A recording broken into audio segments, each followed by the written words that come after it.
The convening of this 11th emergency special session of the General Assembly, rooted in the Charter and mandated in Resolution 377A5, entitled Uniting for Peace, is a new opportunity to ensure that the leadership of the United Nations is up to the expectation of the people we serve on matters related to peace and security.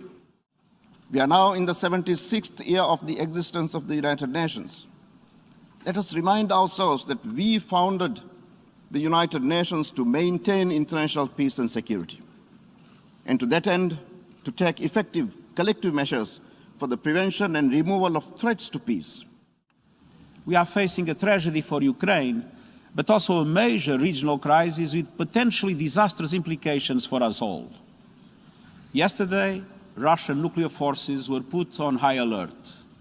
This is a chilling development.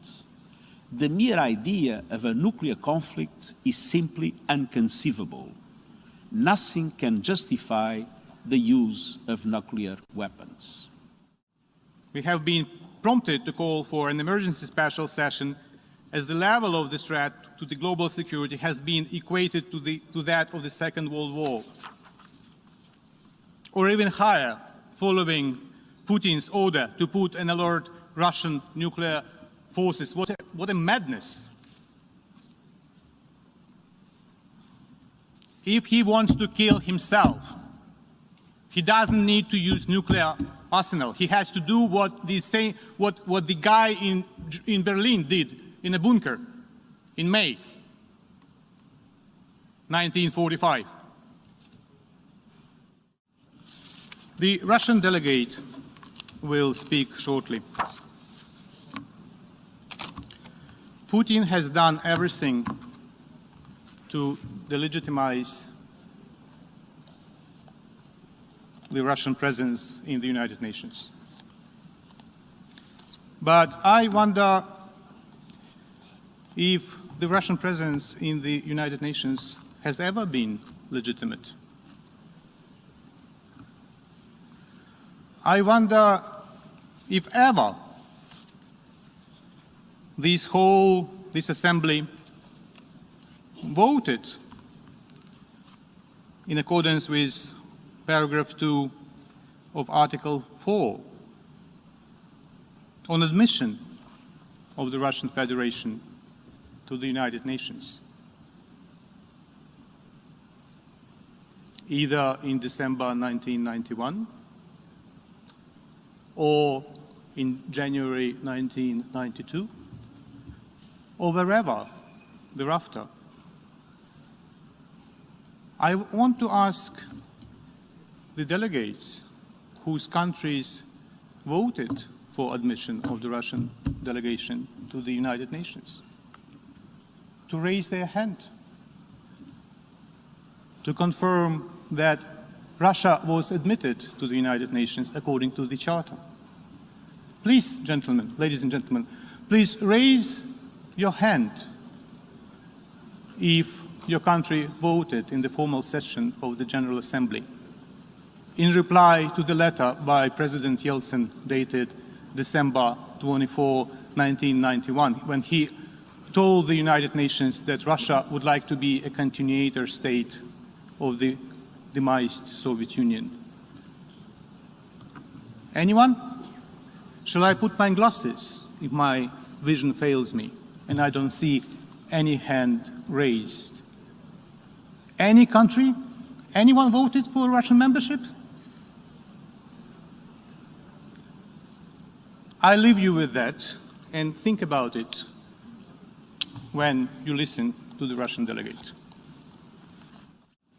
We're also alarmed by Russia's raising of the nuclear alert level.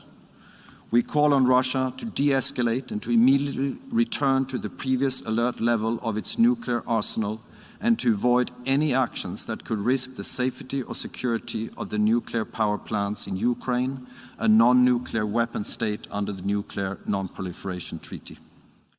As a permanent member of the Security Council, Russia has a special responsibility for maintaining peace and security, not to violate the very principles of the UN Charter.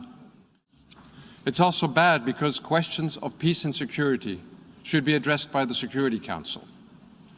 As primary responsible for upholding international peace and security, the Security Council cannot remain silent when basic principles of our international rules-based order are trampled by military boots and squashed by tanks. And colleagues, the threat of use of nuclear weapons, any nuclear threat of this kind is a violation of the principles of the UN Charter. The implied catastrophic humanitarian consequences do not respect borders and pose a threat to all of humanity. This is completely unacceptable.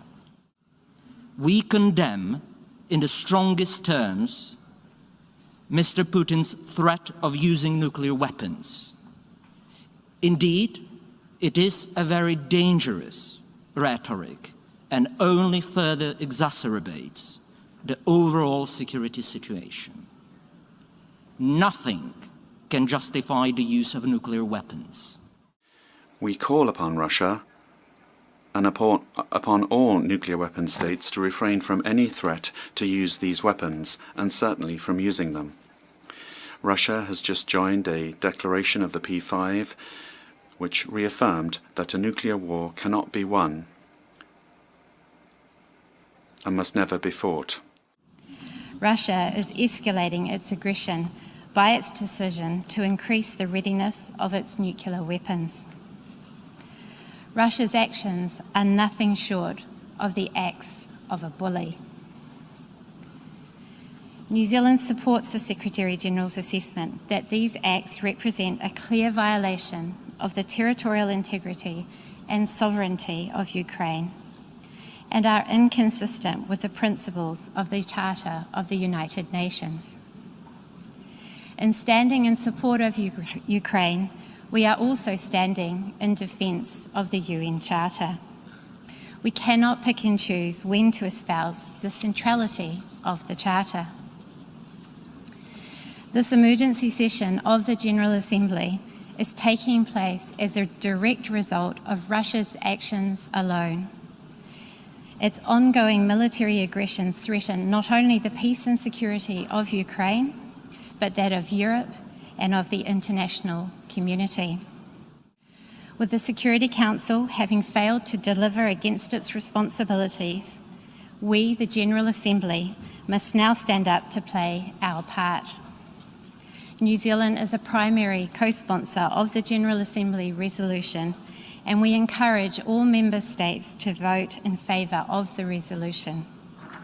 In support of Ukraine, in support of international peace and security, and in support of our treasured UN Charter. All action taken by the UN and the relevant parties of the international community should prioritize regional peace and stability and universal security for all, striving to forge a balanced, effective and sustainable European security mechanism so as to achieve lasting peace and stability for the European continent. We welcome the convening of this special emergency session. Following the impossibility for the Security Council to discharge its duties and adopt its own resolution on the matter due to the veto of the Russian Federation, the General Assembly had an obligation to make its voice heard in front of such a grave threat to international peace and security. The illegal military aggression of the Russian Federation against Ukraine not only undermines global security and stability, but also puts the international rules-based order in jeopardy. It is deplorable that the Russian Federation used its veto power to prevent the Security Council from exercising its primary responsibility for maintenance of international peace and security. However, the decision of the Security Council to urgently refer the matter to the General Assembly by calling an emergency special session demonstrates the resolve of the rest of the Council to do everything possible to address this serious act of aggression. This is a defining moment for our organization and for the world.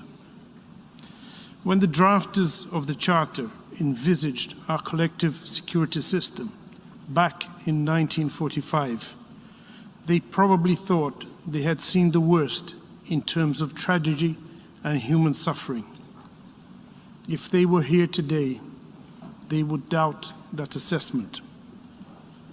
We are under a swift escalation of tensions that could put all of humanity at risk, but we still have time to stop it.